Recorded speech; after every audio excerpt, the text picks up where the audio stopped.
Nalika samono ana titaing Gusti kang sifat jalu tanapi ugi wanita ingkang arsa hamestuti illa ujaring para kina mersudi mardawaning budaya tulus budaya nggih budidaya saking osiing penggalih ewadene tulus mengkuwerdi salwiring pangesti tansah tinuju ing reh kautaman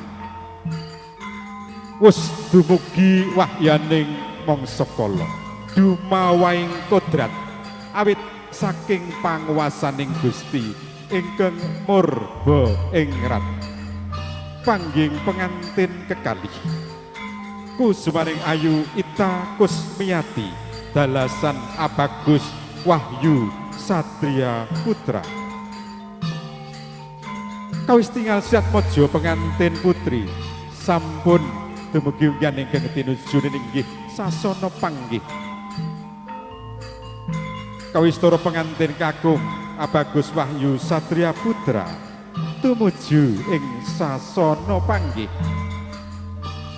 kanthi lon-lonan jumangkah tumuju ing sasana panggih tempuk ing pandulu catur netra nuwuhaken daya pangaribawa ingkang hambabar karsa rinasuk ing sanubari datan saranta giya kumelawi astanyo habebalangan kantal tumama ing jatining lisan tumanem ing jatining katresnan minangka pralambang manunggaling katresnan jati Siatmojo pengantin kekalih pindhane suruh lamun ta dinulu beda lumah kalawan kurepe parandene ginigit padha rasane kawuryan Siatmojo pengantin putri laju hanjengku sarwi sembah kalbu minangka tandha cihna setya lan bektinipun jejer pawestri dumateng Guru Nadi ing sak lami-lami nalika samono Siatmojo pengantin kakung raju rucat canelo sigra amrepekyan tiga ingkang cinaket ing Bogor Kencana antiga pinidak ing padha pecah sanalika nyawiji werni pethak lan kuning nyawiji wijining kakung lan putri babar tumangkar tedak turun putra wayah kinarya nglajengaken sujarah kulawarga minangka pralambita Siatmojo pengantin kekalih sampun ageng tekadipun arsa mecah saking panggula wendahipun rama lan ibu kinarya sarana pulih tumangkaring wiji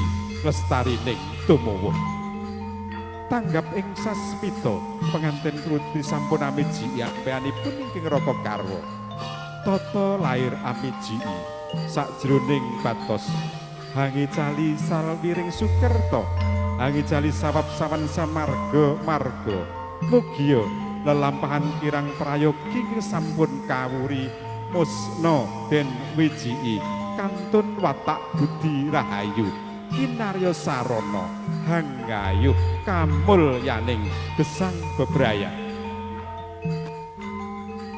tata upacara panggih ari kalenggahan injing menika kapratitisaken dening Ibu Juru Sumbaga saking Selvianovi hangasta wujudipun kendi pratala ingkang isi toya wening kasuntak ing bantala tepung gelang pari basane minangka para lambang Siatmojo pengantin kekalih sampun manunggal ing raos manunggal ing cipta karsa miyangkar yanipun satemah minangka jatu kramanira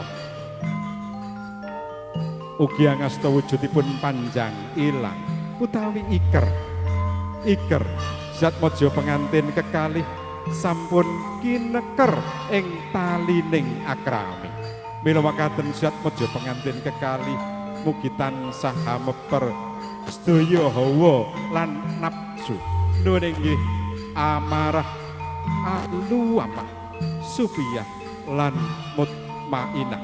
Satemah Syat Mojo pengantin kekalih tansah manggih rahayu rahayu awit sing Gusti ingkang Maha Agung. Purna upacara panggih Syat Mojo pengantin putri laju jumangkah tumuju mapan ing sisih kiringipun pengantin kekalih. Sampun jumeneng jajar kalian ingkang karwa sigra sinekepan sindur ingkang hawarni rekta mewah seta.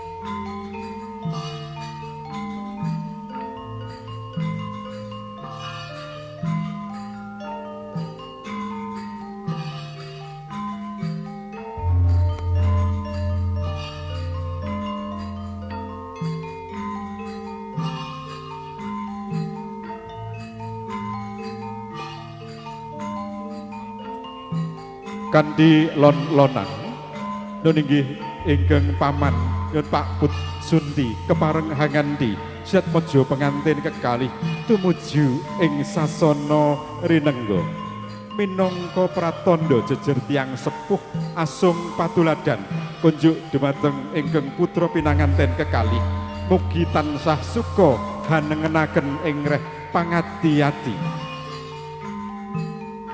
Sinartan donga panyuwun ing ngarsaning Gusti ingkang Maha Agung. Mugi wahyuning jodoh katampi Syat Mojo pengantin kekalih. Liripun tansah rahayu ingkang tinuju. Tansah simbada ingkang sinedya. Gambuh ingkang ginayuh. Basuki ingkang kaudi lan lestari ingkang KSD.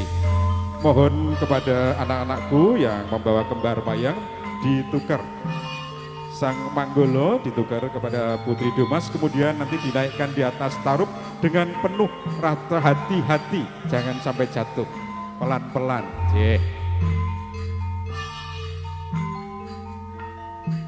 Nuwun sagung para tamu kakung miwah putri, panggih Syat Mojo pengantin kekalih kapratitisaken dening Ibu Juru Sumbogo saking Silvianovi. Pelan-pelan ya Nang, jangan sampai jatuh, hati-hati. Lampahipun Syat Mojo pengantin kekalih sampun dumugi unggian ingkang tinuju sigra kaadanan upacara salajengipun inggih kerobongan jangkep.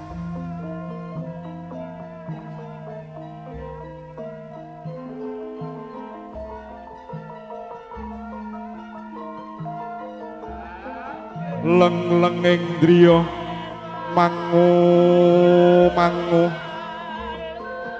mangunggung kanduang relemotan pokane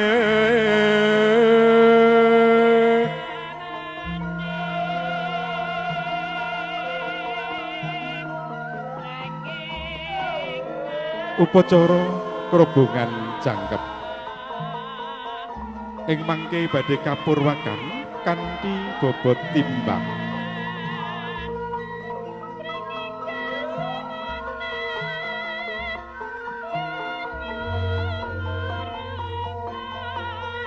Pelan-pelan, ya pelan-pelan, hati-hati. Bapaknya aja yang ngasih ya. Iya, hati-hati. Hati-hati.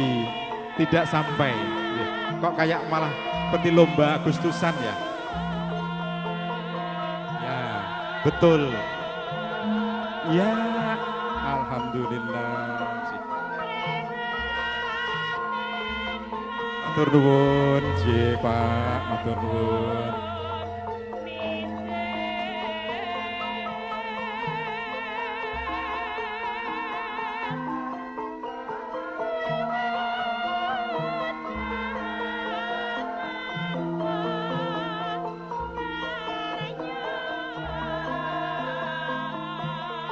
Kunjuk dumateng ingkang kinurmat Bapak Bambang Sunaryoto kepareng lenggah wonten ing kursi sasana rinengga hangampingi putra pinanganten kekalih.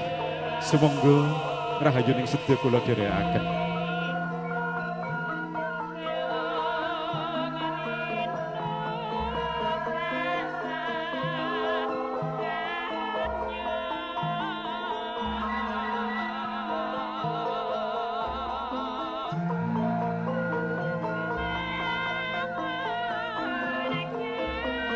Kenging panuwun kunjuk dumateng Bapak Bambang kang sampun kepareng lenggah.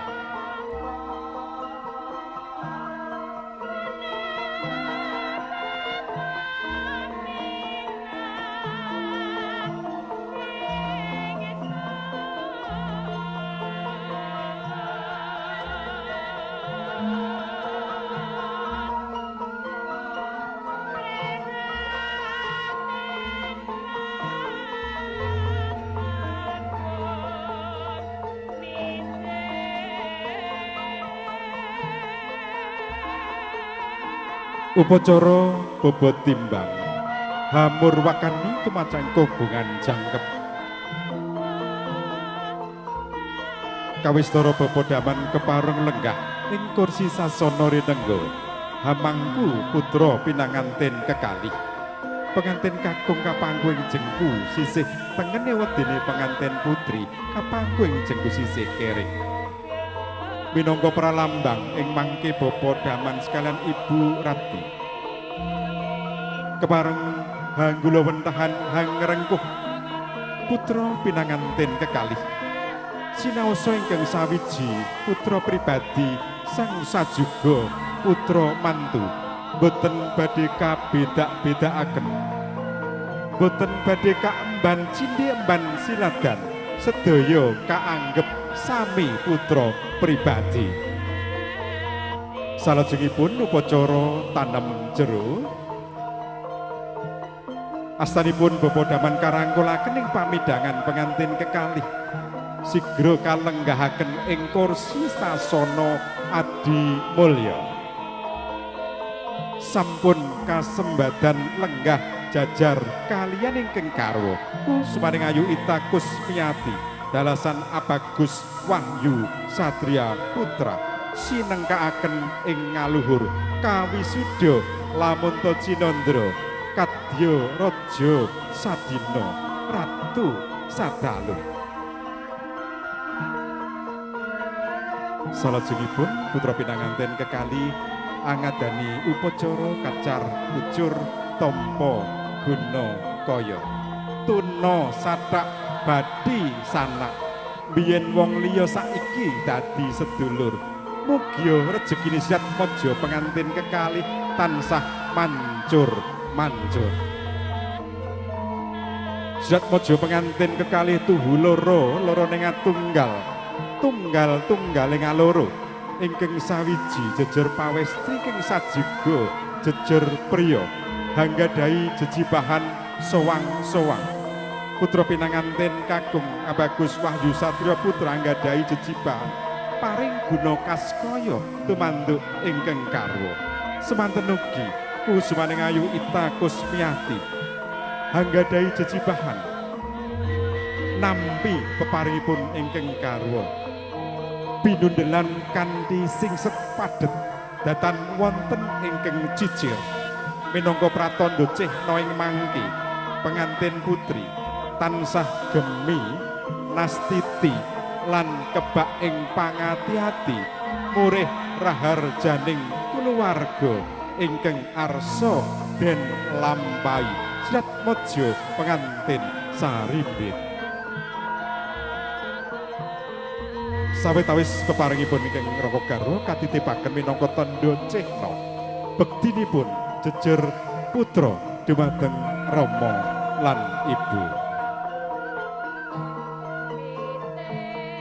Purna upacara kacar kucur salajengipun pengantin kekalih ngadani dahar walimah dahar kelimah dahar kembul dahar sesarengan sinaosa ing madyaning sasana wiwaha ingkang wujud boga manca warna 1000 rasa boga nuwun inggih sega manca warna wis ngarani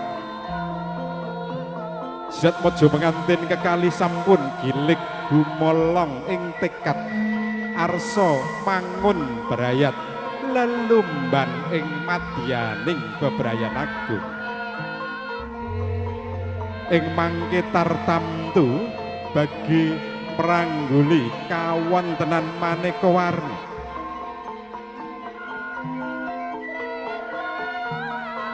pait getiring tiang agesang manis guring tiang bebrayan badhe kaadani badhe kalampahi sesarengan kanthi mat sinamadan tegesipun sami bobot katresnanipun daya dinayan hanglampahi gesang bebrayan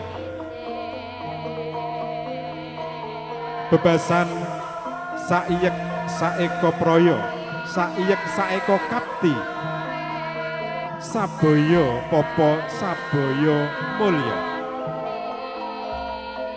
kanthi kebaing raos tresna pengantin putri handulang ingkang kakung semanten ugi pengantin kakung kanthi kebak raos jatining katresnan dulang pengantin putri nun inggih gegantinaning nala ingkang garwa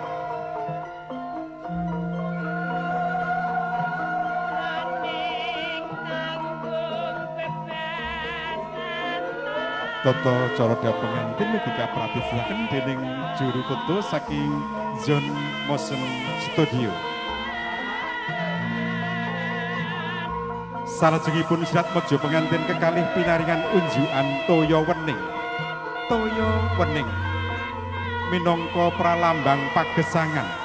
Toya wening minangka pralambang kawicaksanan.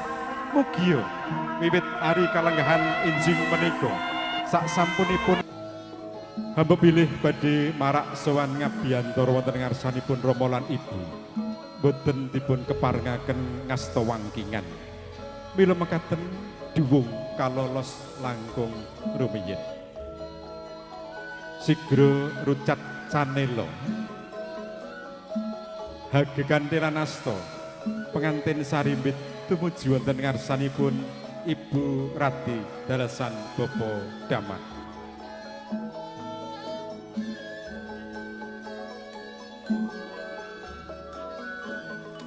laju sesidu anyayah konjem ing bantara wadananing Jatmadya pengantin kekalih estining driya atur sungkem pangabekti kunjuk dumateng tiyang sepuh pangudas waraning driya kuswaning Ayu Ita Kusmiyati kawijil ing lisanipun Ibu kula pun Ita Kusmiyati kepareng marak sowan ingkang sepisan ngaturaken sungkem pangabekti mugi kunjuk dumateng Ibu sinartan nyuwun donga pangestu kepareng badhe mangun bale griya kaliyan garwa kula angka kalih kula ngaturaken agenging panuwun awit Ibu minangka janma pinilih dening Gusti lelantaran kula saged gesang ing alam padang menika Ibu sampun kuwawi ngandhut kula 9 wulan sedasa ari nglairaken kula ing alam donya menika sampun paring panggendhong pamomong lan toya susu temah kula saged gesang wiwit alit ngantos tumekeng dewasa ugi nyuwun diagung samudra pangaksama saklaminipun kula gesang tansah damel juwa lan rujit manah panjenengan mila mekaten Ibu kula nyuwun diagung aksama sampun paripurna atur sungkem pangabekti dumateng Ibu Rati dalasan Bapa Daman Salajengipun lumarap wonten ngarsanipun Bapak Bambang Sunyarwoto sekalian Ibu Suparti. Pangudas waraning griya Bapak Bambang Sunyarwoto kawijil ing lisanipun. Ger anakku cah bagus lan cah ayu kang ndak tresnani. Ya wis ndak tampa pangabektine ya Ger. Muga andaya nono kawilujengan lan panjang yusmane romonan ibu